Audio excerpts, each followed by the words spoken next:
మే 18, 2025 ఆదివారం ఈరోజు మనం మదనపల్లి మార్కెట్ సంబంధించి స్టాక్ అనేది ఏ విధంగా వచ్చింది ఏమి అనేది వీడియోలో మాట్లాడుకుందాము. మన సబ్స్క్రైబర్స్కి మీ అందరికీ ఒక చిన్న రిక్వెస్ట్ ఏమంటే, సో మీరు వర్షం పడేటప్పుడు ఈ చెట్ల కింద ఉండొద్దండి. దయచేసి మళ్ళీ కోరుతున్నాను.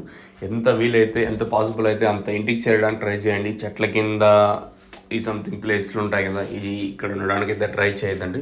సో రానున్న రోజుల్లో కూడా వర్షాలు హెవీ అంటే భారీ వర్షాలు అయితే కురిసే అవకాశాలు అయితే ఉన్నాయి. దట్టు ఈ ఋతుపవనాలు కూడా చాలా ఎర్లీగా వచ్చేసాయి ఈసారి వచ్చేసి.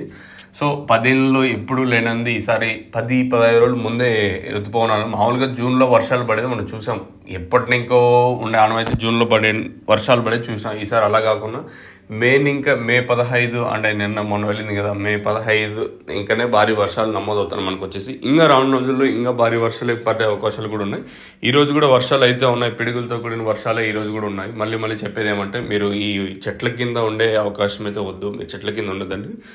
సో ఇంకా స్టాక్ తగ్గింది ఈరోజు మన మదనపల్లి మార్కెట్కి వచ్చేసి. నేటితో పోల్చుకుంటే ఒక 15% మేర దిగుమతి తగ్గింది మన మదనపల్లి మార్కెట్కి వచ్చేసి. మరి వేలంపాట్లు ఏ విధంగా వెళ్తాయి ఏమి అనేది చూడాలి. నేటితో పోల్చుకుని దిగుమతి తగ్గింది.